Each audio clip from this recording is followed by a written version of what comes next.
Tenga la bondad de buscar en el Nuevo Testamento de su Biblia el libro de Hebreos, capítulo 11, verso 7.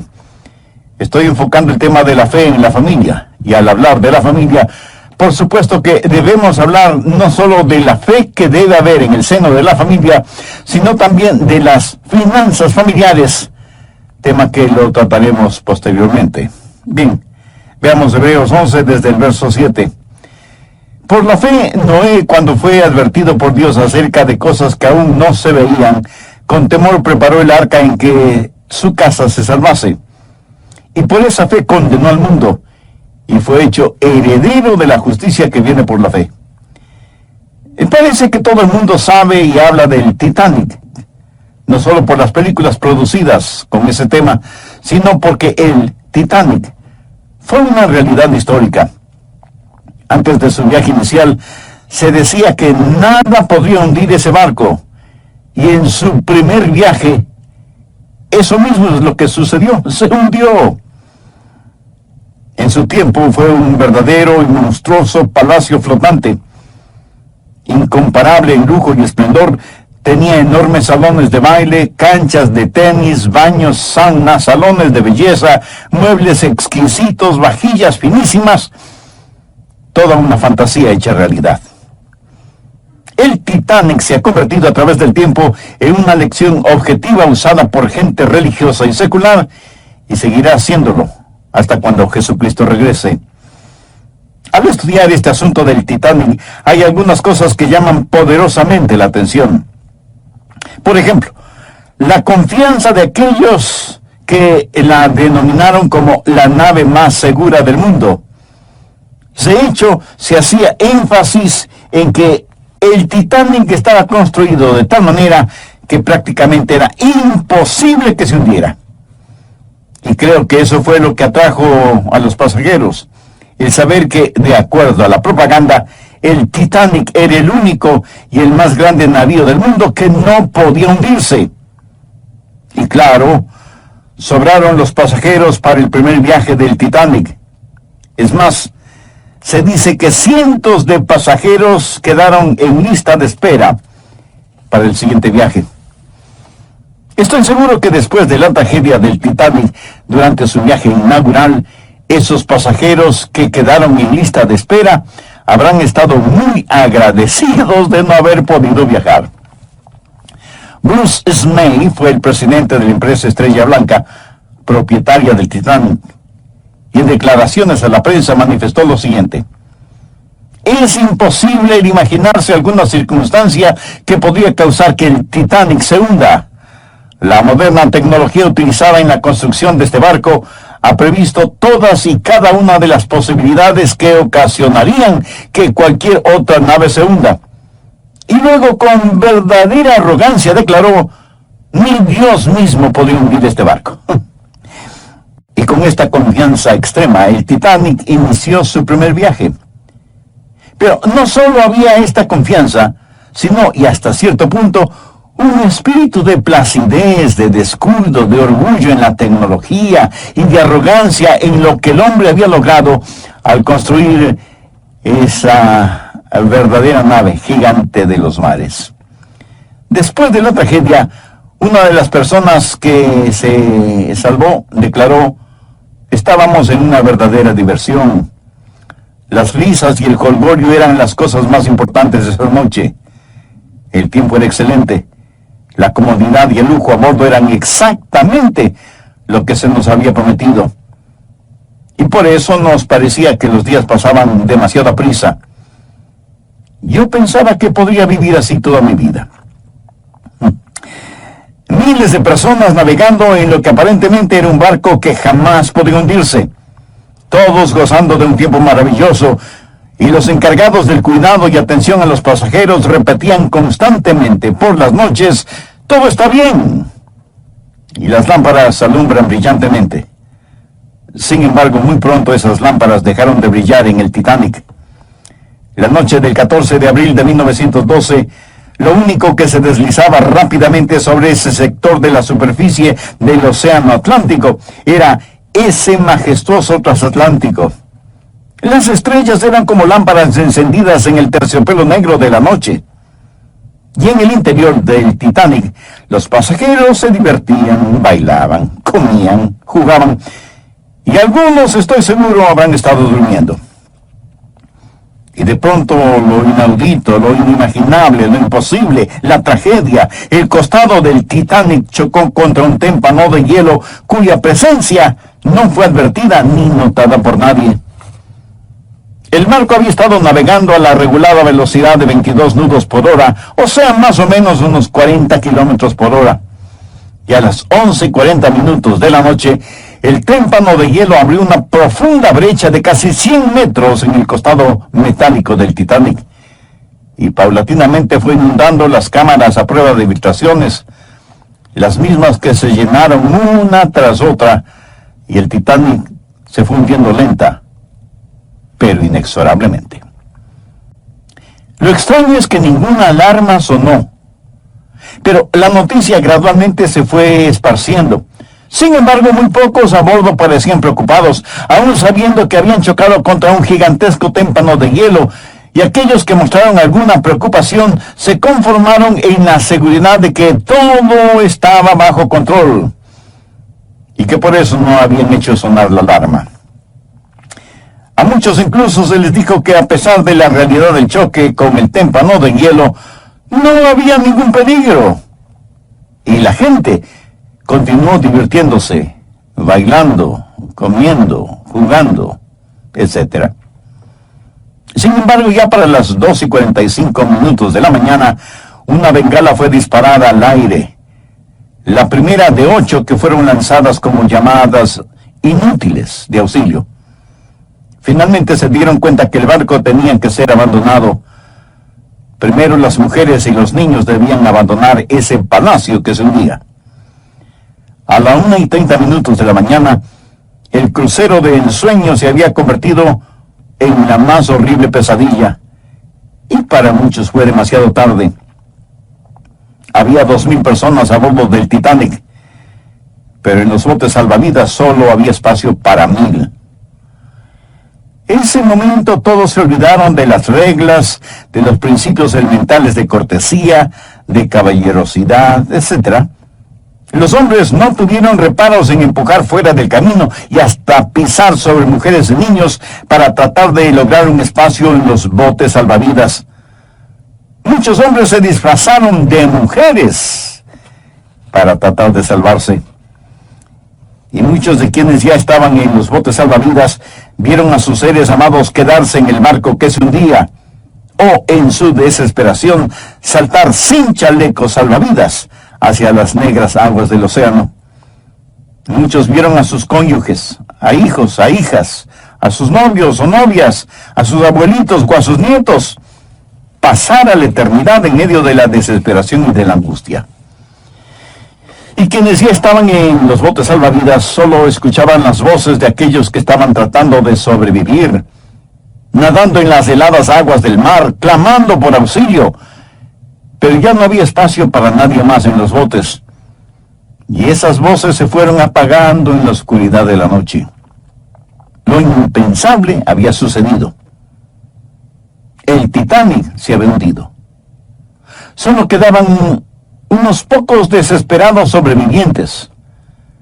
1,500 almas tuvieron un sepulcro líquido. A bordo del Titanic había varias clases: los pasajeros de la clase de lujo, los pasajeros de primera, de segundo y de tercera clase, y por supuesto, mozos, mecánicos, carpinteros, plomeros, cocineros, etcétera, etcétera. Pero durante la tragedia, esas clases desaparecieron. No tenían ninguna importancia, y realmente quedaron solo 2 clases: los salvados y los perdidos. En nuestra sociedad actual tenemos diferentes clases, pero ¿no se ha puesto a pensar que es como si todos estuviéramos a bordo del Titanic y no tenemos ni la menor idea cuándo y en qué forma vamos a chocar con nuestro destino? Y que cuando eso suceda, solamente quedarán 2 clases: los salvados y los perdidos. Y estuve pensando en el buen y seguro barco de la gracia en el cual Noé y su familia se salvaron. ¿Y qué ¿Qué diferencia hay entre el arca y el Titanic? Usted sabe que la historia de Noé es una historia verdadera. Y nosotros debemos poner a nuestra familia en el arca de seguridad, que es la única forma garantizada de salvarla. Hay varias cosas que debemos notar en Hebreos 11:7. En primer lugar, la fe de Noé. Verso 7. Por la fe Noé, cuando fue advertido por Dios acerca de cosas que no se veían, con temor preparó el arca en que su casa se salvase. Aquí cuando se dice su casa, está haciendo referencia a su familia. ¿Cómo es que fue educado Moisés? Por fe. ¿Cómo es que vamos a educar a nuestros hijos en estos días en los cuales vivimos? Por fe. Por fe, Noé preparó el arca. Mi amigo, la fe no es el quedarse sentado sin hacer nada, diciendo lo que será, será. Fe es creencia que tiene piernas y brazos. Noé, por fe, preparó el arca. La fe de él fue una fe que esperaba y trabajaba. Por 120 años estuvo construyendo el arca con el juicio de Dios por delante y el sonido de los martillos por detrás. Y la Biblia dice que él hizo esto porque fue advertido por Dios. O sea, su fe estaba basada en la palabra de Dios, porque la fe, como lo dijera Pablo siglos más tarde, la fe es por el oír y el oír por la palabra de Dios. Fue una revelación divina la que causó que Noé hiciera lo que hizo. Eso significa que usted no tendrá fe por su familia hasta que escuche la voz de Dios. La fe verdadera, aunque esté sola, permanece. A Noé lo miraban como si fuera una persona extraña, rara, excéntrica, completamente diferente de todos. Y en nuestros días, a los genuinos cristianos se nos sigue mirando de la misma manera, porque no nos amoldamos a los parámetros del mundo. Noé fue diferente. Y nosotros debemos serlo también, aunque nos quedemos solos. La verdadera fe no depende de las apariencias. Y por las apariencias, no había razón para creer que habría un diluvio. Y después de todo, ¿qué era un diluvio? Tanto como podemos deducir, nunca ni siquiera había llovido sobre la tierra. Había una especie de rocío que caía refrescantemente sobre toda la creación de Dios. Nunca había sucedido una calamidad mundial. No había nada que hiciera pensar en un diluvio. Siempre cielo azul y despejado. Y de acuerdo a las palabras de Jesús, comían, bebían, se casaban y se daban en casamiento hasta el día en que Noé entró en el arca y vino el diluvio y los destruyó a todos. Todo era tranquilo, espléndido, como a bordo del Titanic. Pero Noé era diferente. Noé tenía fe. Así que, en primer lugar, Noé tenía una fe firme. En segundo lugar, Noé era un hombre temeroso. Cuando Noé recibió directamente de parte de Dios la advertencia de cosas que ni siquiera se veían, la Biblia dice que con temor preparó el arca. Con temor. ¿Se acuerdan de los padres de Moisés, Amram y Jocabed, quienes no tuvieron temor del edicto del faraón? Por eso más tarde el joven Moisés no tuvo temor de darle la espalda al faraón. Pero ahora leemos que Noé con temor. ¿Sabe usted que hay dos clases de temor? Hay el temor de Dios y hay el temor del mundo. Amram y Jocabed no tenían temor del mundo. ¿Sabe por qué? Pues porque tenían el temor de Dios. Y de esa clase de temor es de la que estamos hablando ahora. Noé fue advertido por Dios. Y cuando hablamos del temor de Dios, estamos hablando del principio de la sabiduría.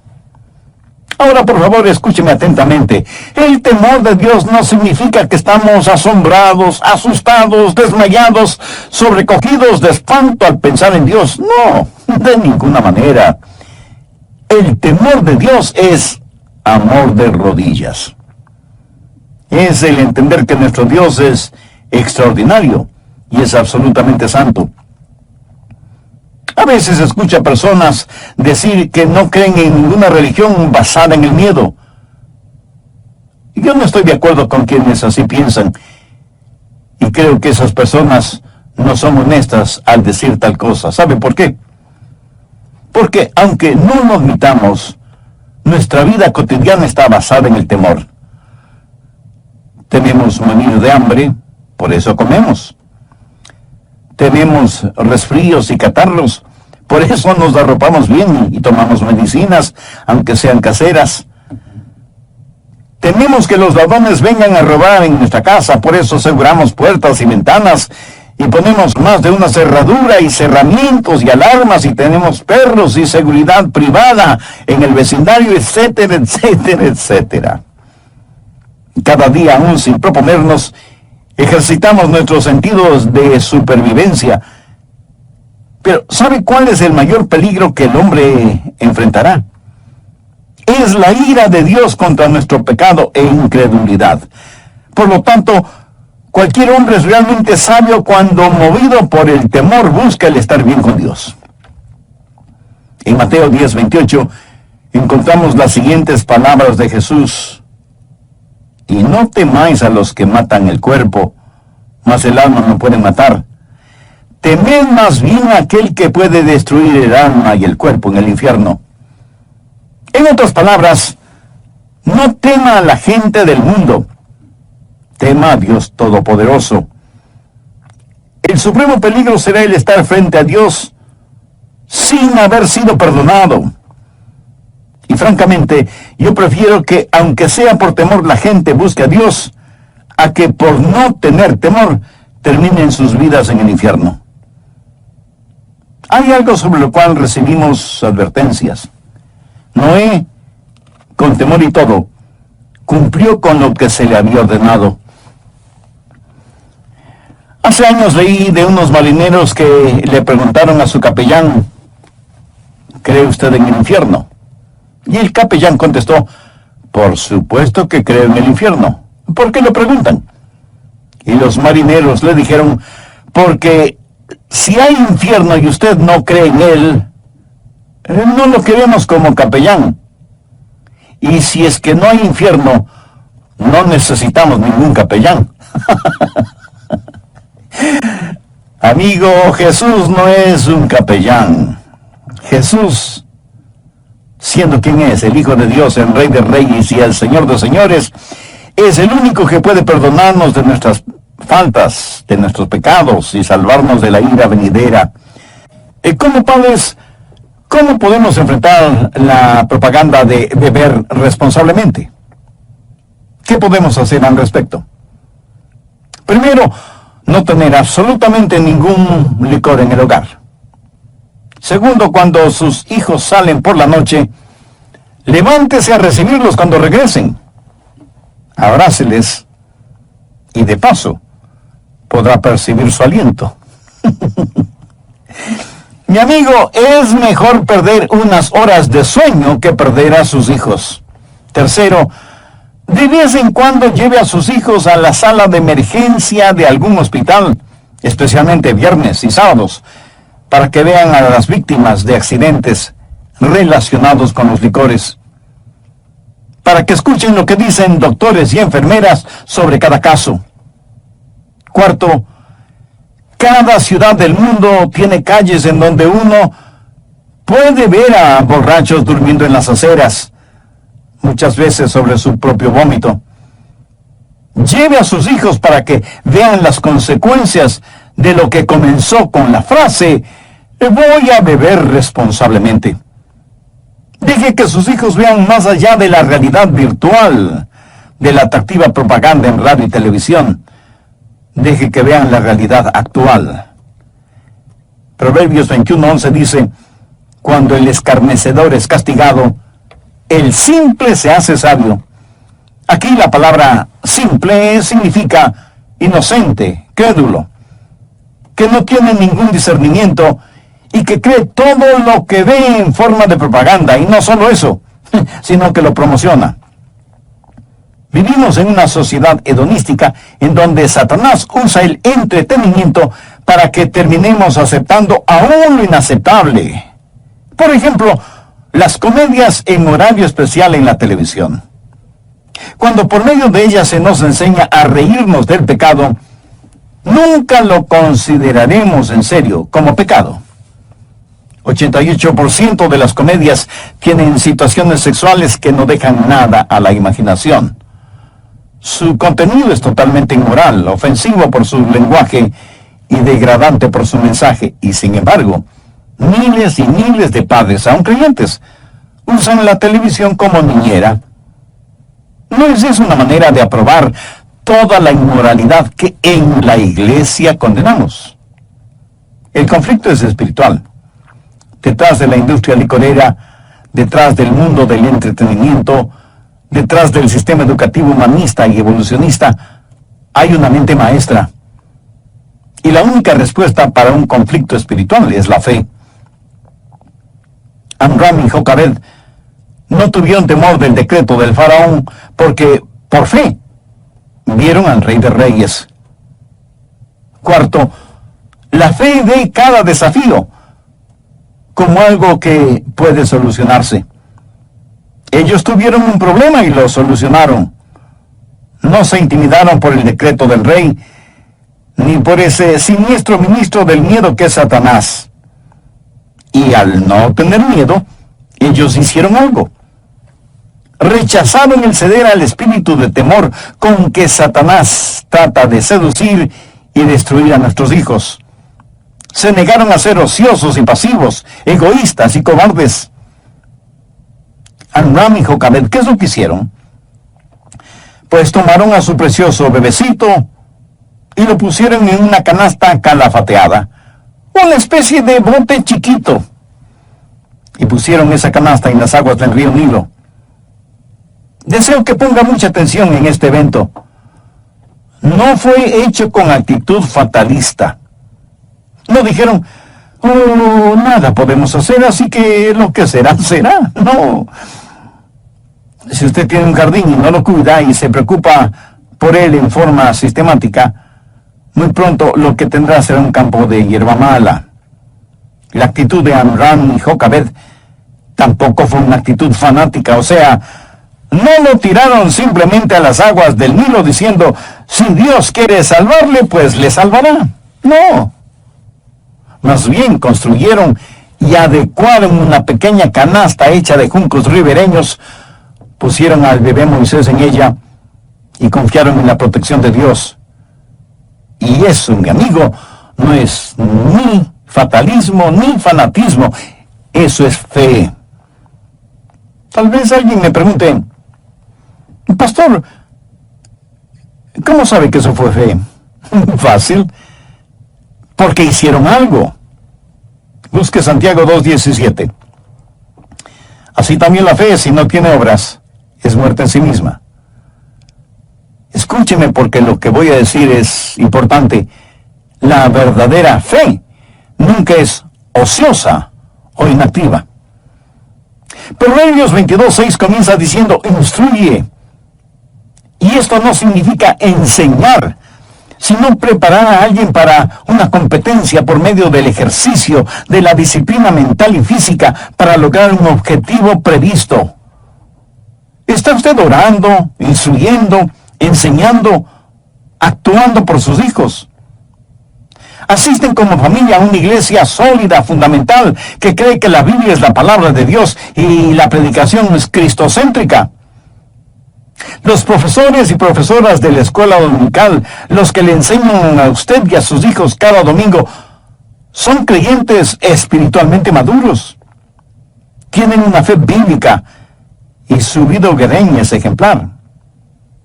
Vive usted frente a sus hijos por precepto y ejemplo. ¿Lo ven? El instruir es mucho más que simplemente enseñar. ¿Alguna vez ha visto a un hombre entrenando a su perro?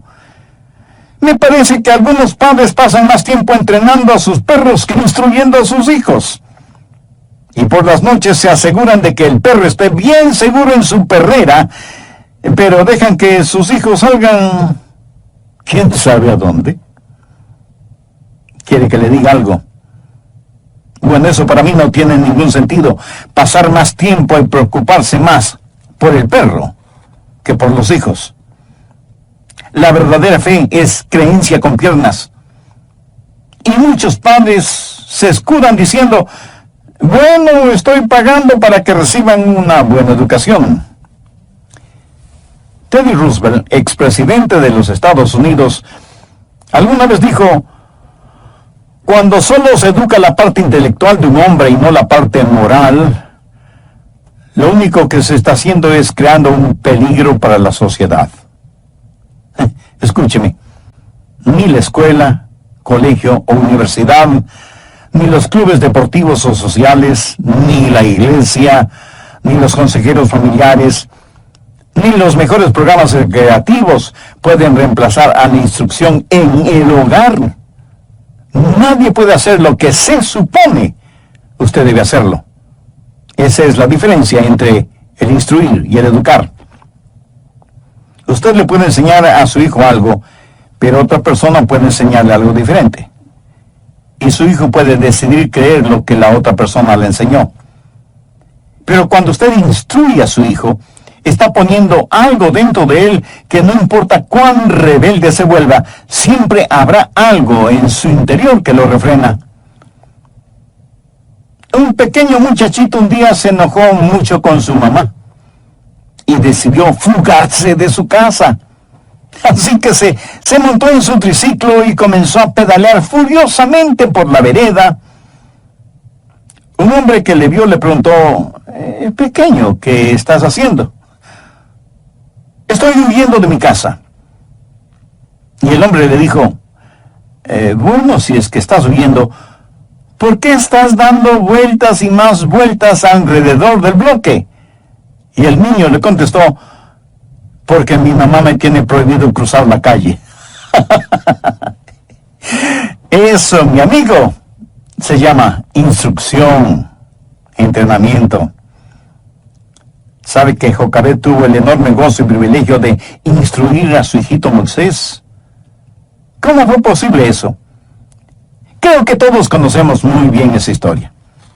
Ahí está el bebé Moisés, navegando plácidamente en su improvisado botecito. La hija del faraón baja al río a bañarse y surge una pregunta. ¿Por qué la hija del faraón baja al río a bañarse? Eso es ridículo. Quiero decir, ella seguramente tenía una tina de mármol, lujosos implementos y utensilios para bañarse y sales aromáticas y todo eso. ¿Ha visto usted alguna vez el río Nilo? Es un río sucio.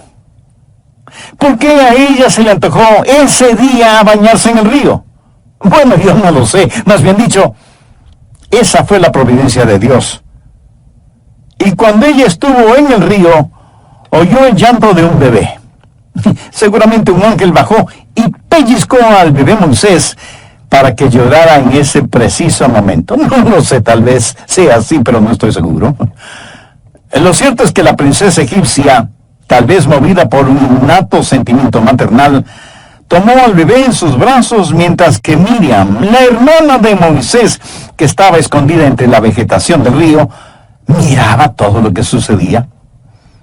Y con astucia solo explicable por la intervención de Dios, Miriam se acercó a la princesa para informarle que ella conocía a una mujer que estaría complacida de cuidar a ese bebé. Por supuesto, estaba pensando en Jocabed, la madre de Moisés. Cuando uno lee esta historia, es imposible dejar de ver la providencia de Dios. Jocabed tuvo el privilegio de criar, alimentar, instruir y enseñar a su hijito. Y todos esos gastos salían de la tesorería egipcia. Y a Jocabed le pagaron por hacer un trabajo que ella hubiera podido pagar con su propia vida por hacerlo. El criar a su propio hijo. Maravillosa historia. Pero note lo siguiente. Por fe ellos prepararon esa canasta salvavidas. O sea, hicieron aquello que podían hacer. Y fue todo lo que pudieron hacer. Escúcheme, Dios hará el resto. Esa es la providencia de Dios. Yo sé que hay situaciones que usted no puede controlar, pero cuando usted actúa por fe, cuando hace todo lo que puede hacer y pone a sus retoños en las manos de Dios, Él hará cosas increíbles por sus hijos, cuando usted tiene una fe firme.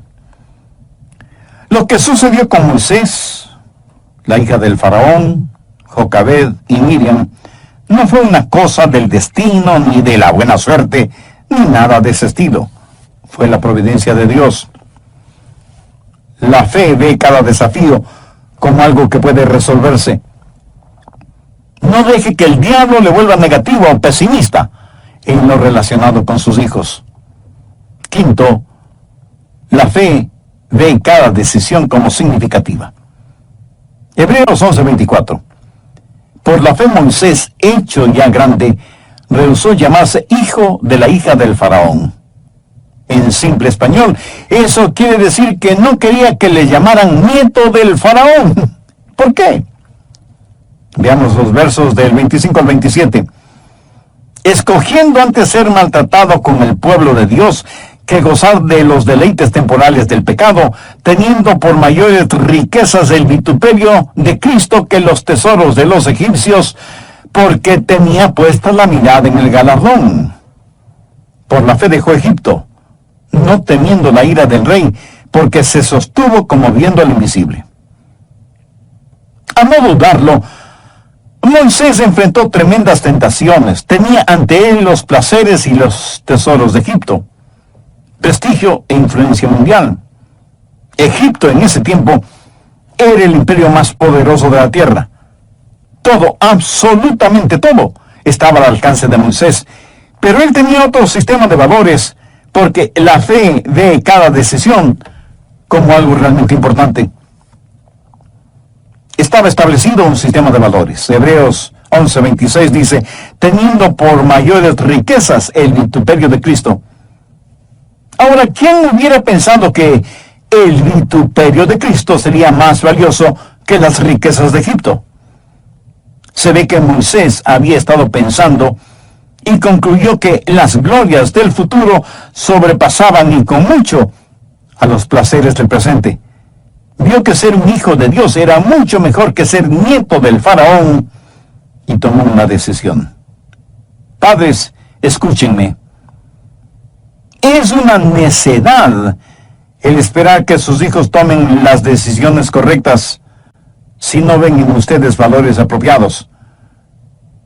¿Quién cree usted que puso esa manera de pensar en la mente y corazón de Moisés? Pues sus padres, Amrad y Jocabed. Cuando la valía fue establecida, entonces la virtud fue escogida. Mire lo que dice el verso 25. Escogiendo ser maltratado con el pueblo de Dios, que gozar de los deleites temporales del pecado. La fe ve cada decisión como importante. Como padres, ¿cuál es nuestro trabajo? Enseñar a nuestros hijos a tomar decisiones, a escoger, y todos debemos hacerlo. Usted, yo, todos nosotros siempre tenemos que tomar decisiones, tenemos que escoger, y si escojo no tomar una decisión, ya he hecho una decisión. Ahora escúcheme, todos debemos escoger, pero lo que no podemos escoger son las consecuencias de nuestras decisiones. Cuando usted escoge, o sus hijos toman una decisión, entonces lo que escogieron les escoge a ustedes. Si Moisés no hubiera tomado una decisión, se hubiera quedado donde estuvo.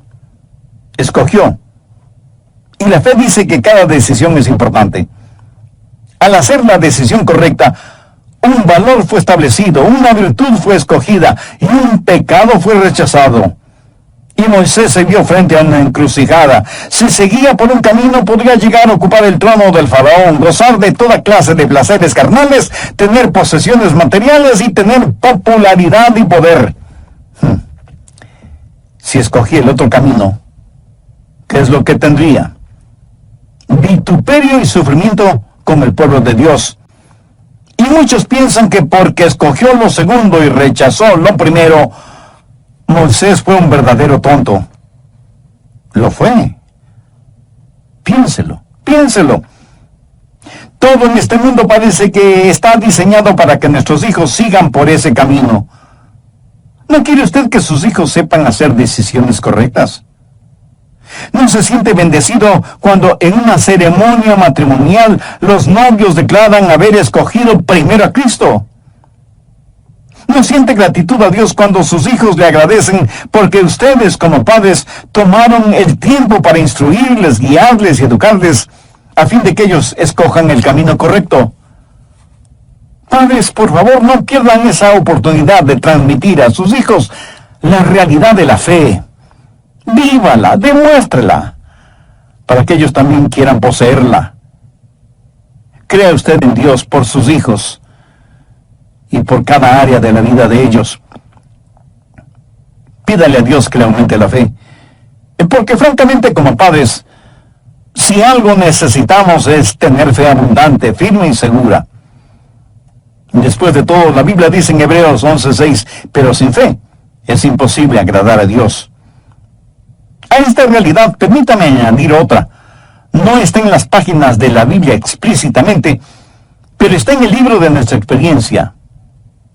Sin fe, usted será un verdadero fracaso como padre o madre, como abuelo o abuela. Por eso debemos orar constantemente para que Dios aumente nuestra fe y para que esa fe sea la base fundamental de la familia.